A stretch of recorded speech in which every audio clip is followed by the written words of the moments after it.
kembali. Om Swastiastu. Selamat siang Ibu Guru yang mengajar dan teman-teman semua. Perkenalkan, kami dari kelompok 6 akan mempresentasikan tema 4 pilar kebangsaan yang terdiri dari NKRI, Pancasila, Undang-Undang Dasar 1945 dan Bhinneka Tunggal Ika. Yang dimana 4 pilar tersebut merupakan tonggak bagi bangsa Indonesia. Sebelum mempresentasikan, kami akan memperkenalkan diri terlebih dahulu masing-masing, mulai dari saya. Perkenalkan, nama saya Ani Nyoman Sinta Marani, nomor absen 31 dari kelas 12 IPS 1. Perkenalkan, nama saya Niki Diana, absen 32 dari 12 IPS 1. Perkenalkan, nama saya Niputu Natasha Devianti, absen 33 dari kelas 12 IPS 1. Perkenalkan, nama saya Mati Romana dari kelas 12 IPS 1. Perkenalkan, nama saya Rangga Ari Putra dari kelas 12 IPS 1. Perkenalkan, nama saya Rio Ferdian Sriwedana, absen 36 dari kelas 12 IPS 1. Baiklah, untuk mempersingkat waktu, presentasi akan dimulai. Sebelum kami membahas lebih lanjut tentang 4 pilar kebangsaan, saya Sinta akan menjelaskan terlebih dahulu makna dari konsep 4 pilar tersebut. Konsep 4 pilar kebangsaan merupakan konsep yang diperkenalkan saat Taufik Kimas menjabat menjadi Ketua MPR atau Majelis Permusyawaratan Rakyat pada masa periode 2009 sampai 2014. Konsep ini dipandang sangat penting bagi bangsa Indonesia karena dengan heterogenitasnya yang kompleks dan memiliki potensi yang tinggi. Ketua fraksi Gerindra MPR kala itu, Martin Huta Barat, menyebutkan gagasan 4 pilar kebangsaan merupakan kumpulan nilai yang muncul dan menjadi gagasan untuk menjaga Indonesia agar tetap satu kesatuan dalam berlandaskan Pancasila. Dalam buku panduan sambutan 4 pilar berbangsa dan bernegara, pimpinan MPR menyebutkan gagasan 4 pilar kebangsaan merupakan kumpulan nilai-nilai yang luhur yang harus dipahami oleh seluruh masyarakat Indonesia dan menjadi panduan dalam kehidupan ketatanegaraan agar mewujudkan bangsa dan negara yang adil, makmur, dan sejahtera. Nilai-nilai luhur yang dimaksudkan adalah NKRI, Pancasila, Undang-Undang Dasar 1945, dan Bhinneka Tunggal Ika. Menurut MPR, penyebutan nilai-nilai 4 pilar kebangsaan dan negara itu tidak dimaksudkan bahwa keempat pilar tersebut memiliki kedudukan yang sederajat. Setiap pilar memiliki fungsi, tingkat, dan konteks yang berbeda. Dalam hal ini, Pancasila tetap diposisikan dan ditempatkan sebagai nilai fundamental. Menurut MPR, pengamalan 4 pilar berbangsa dan bernegara ini harus bisa mewujudkan bangsa yang sejahtera, makmur, dan damai agar kehidupan masyarakat Indonesia bisa tentram dan bisa membangun negeri. Baiklah, presentasi akan dilanjutkan oleh Diadana. Mengetahui makna dari 4 pilar, saya Diadana akan menjelaskan satu dari 4 pilar tersebut, yaitu NKRI. Proklamasi Kemerdekaan Indonesia pada tanggal 17 Agustus 1945 merupakan awal berdirinya NKRI. Negara Indonesia diproklamasikan oleh para pendiri bangsa sebagai negara kesatuan. Negara Indonesia terdiri atas wilayah yang luas dan tersebar dengan bermacam adat, suku, keyakinan, serta budaya. Itu sebagian tujuan dasar mempunyai negara yang merdeka, bersatu, berdaulat, adil, dan makmur. Dikutip situs Kementerian Pendidikan dan Kebudayaan, bentuk negara yang dipilih oleh Indonesia ialah negara kesatuan yang dengan bentuk negara republik. Berdasarkan negara tersebut tercantum dalam UUD 1945 pasal 1 ayat 1, negara Indonesia ialah negara kesatuan yang terbentuk republik. Kedaulatan di tangan rakyat artinya Indonesia menganuti sistem demokrasi dalam menjalankan pemerintahan dikarenakan menyadari menyadari dengan keragaman bangsa Indonesia. Ada beberapa makna NKRI. Yang pertama, kedaulatan wilayah yang meliputi suatu pulau yang digenap, tanah air dan udaranya yang disegenap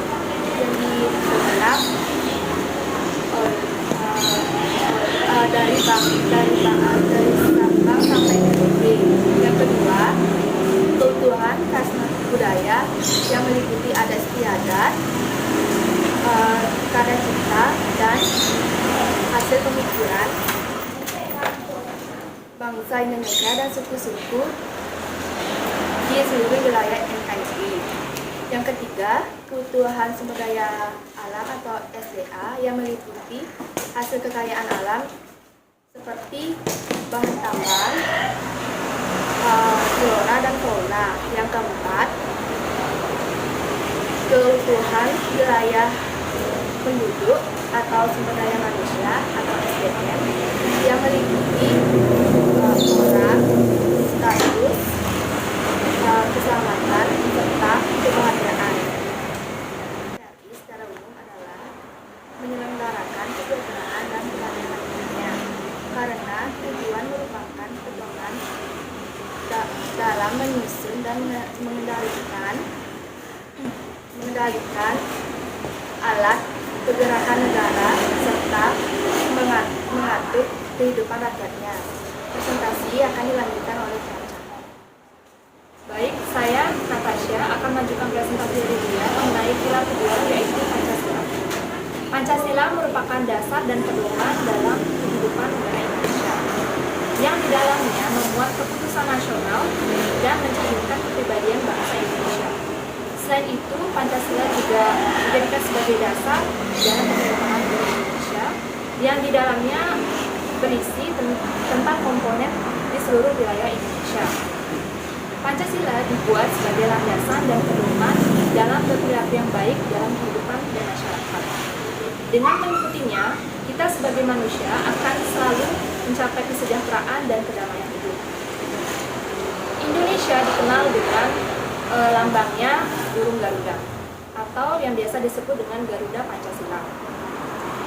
Di dalam dada burung Garuda tersebut dituliskan 5 simbol yang berisi makna-maknanya masing-masing. Baik, saya akan menjelaskan kelima makna dari simbol-simbol tersebut. Yang pertama, ada bintang. Bintang melambangkan sila pertama dalam Pancasila, yaitu ketuhanan yang Maha Esa. Bintang melambangkan sebuah kerohanian dari warga Indonesia. Selain itu, bintang juga memancarkan masing-masing sisinya, yang berarti Indonesia memiliki keragaman kepercayaan maupun keyakinan. Yang kedua, ada rantai. Rantai melambangkan sila kedua dalam Pancasila, yaitu kemanusiaan yang adil dan beradab. Rantai memiliki 19 tiang, yang berarti kokoh dan suka tolong-menolong. Yang ketiga, ada pohon beringin. Pohon beringin melambangkan sila ketiga dalam Pancasila, yaitu persatuan Indonesia. Pohon beringin memayungi warga Indonesia dan juga diartikan sebagai kekuatan bangsa Indonesia yang kokoh dilihat dari akar dan batangnya. Yang keempat, ada kepala banteng. Kepala banteng melambangkan sila keempat Pancasila, yaitu kerakyatan yang dipimpin oleh kebijaksanaan dalam permusyawaratan perwakilan. Kepala banteng diartikan sebagai seseorang yang senang berpikir dan senang menghasilkan keputusan bersama. Dan yang terakhir, ada padi dan kapas. Padi dan kapas melambangkan sila kelima yang berarti padi dan kapas itu mencerminkan kebutuhan bangsa Indonesia yang tidak dilihat dari status maupun kedudukannya. Padi dan kapas juga diartikan sebagai sandang dan tangan warga Indonesia tanpa melihat kesenjangan sosial yang ada di sana. Baik, setelah mengetahui simbol-simbol tersebut, makna dari simbol-simbol tersebut, saya akan menjelaskan tentang penerapan nilai-nilai Pancasila di dalam kehidupan bermasyarakat. Yang pertama, nilai ke-1, yaitu ketuhanan yang Maha Esa. Saling menghormati sesama umat manusia. Yang kedua, tidak memaksakan suatu agama kepada orang lain. Dan yang ketiga, membangun hubungan rukun antar sesama umat beragama. Nilai kedua tentang kemanusiaan yang adil dan beradab, itu yang pertama, bersikap adil tanpa pamrih. Yang kedua, tidak melakukan tindak kriminalitas atau diskriminasi terhadap orang-orang lain, baik itu di lingkungan rumah, sekolah, maupun masyarakat. Dan yang terakhir, ada menjaga hak dan kewajiban orang lain. Nilai ketiga, persatuan Indonesia. Yang pertama, cinta tanah air dengan membeli produk-produk dalam negeri. Yang kedua, cinta tanah air dan bangsa Indonesia lewat dengan mengharumkan nama NKRI di kancah internasional melalui prestasi baik itu di bidang akademik maupun non akademik. Yang ketiga, mengedepankan persatuan Indonesia daripada kepentingan golongan. Selanjutnya, nilai keempat, kerakyatan yang dipimpin oleh hikmat kebijaksanaan dalam permusyawaratan perwakilan. Yang pertama, mengedepankan musyawarah, diskusi, deliberasi, maupun yang lain-lain untuk mencapai suatu keputusan bersama. Yang kedua, ikut serta dalam pemilu. Yang ketiga, tidak memaksakan kehendak kepada orang lain. Baik, nilai yang terakhir yaitu sila kelima, keadilan sosial bagi seluruh rakyat Indonesia. Yang pertama, menghargai hasil karya orang lain. Yang kedua, menghargai hak dan kewajiban orang lain. Dan yang ketiga, tidak bersikap adil dan tidak pamrih. Baik, saya akan melanjutkan penjelasan mengenai fungsi Pancasila sebagai dasar negara. Yang pertama, Pancasila sebagai dasar negara. Yang kedua, Pancasila sebagai ideologi negara. Yang ketiga, Pancasila sebagai jiwa bangsa Indonesia. Yang keempat, Pancasila sebagai pandangan hidup bangsa. Yang kelima, Pancasila sebagai segala dari segala sumber hukum. Yang keenam, Pancasila sebagai perjanjian untuk bangsa Indonesia. Yang ketujuh, Pancasila sebagai cita-cita dan tujuan bangsa Indonesia. Dan yang terakhir, Pancasila sebagai falsafah hidup. Baik, presentasi selanjutnya akan dilanjutkan oleh Wira Buana.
UUD 1945 memiliki otoritas hukum tertinggi dalam sistem pemerintahan Indonesia, sehingga seluruh lembaga di Indonesia harus tunduk pada UUD 1945 dan penyelenggaraan negara harus mengikuti ketentuan UUD 1945. Selain itu, setiap peraturan perundang-undangan di Indonesia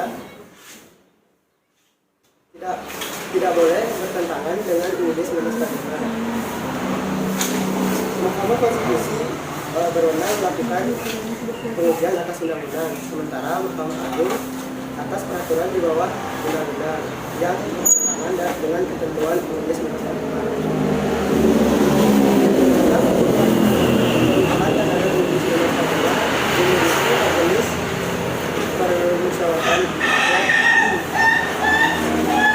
Seperti yang telah dilakukan dengan lembaga ini,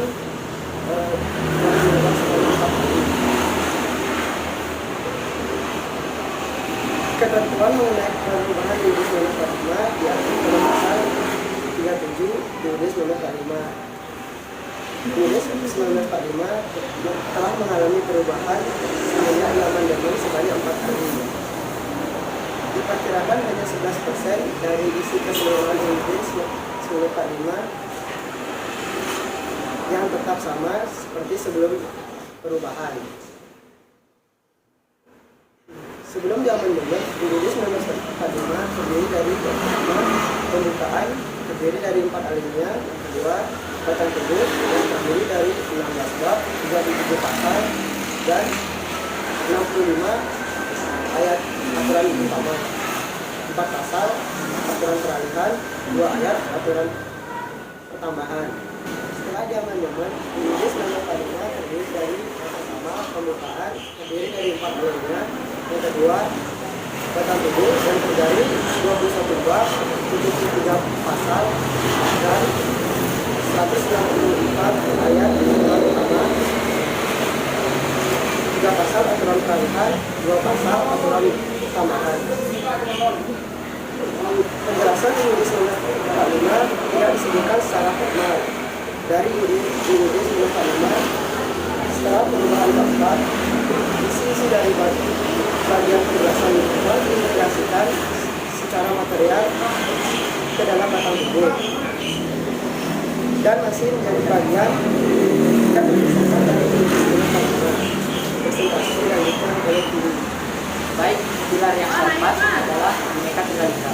Bhinneka Tunggal Ika merupakan pidato atau semboyan dari bangsa Indonesia yang tertulis pada lambang negara Indonesia lambang Pancasila.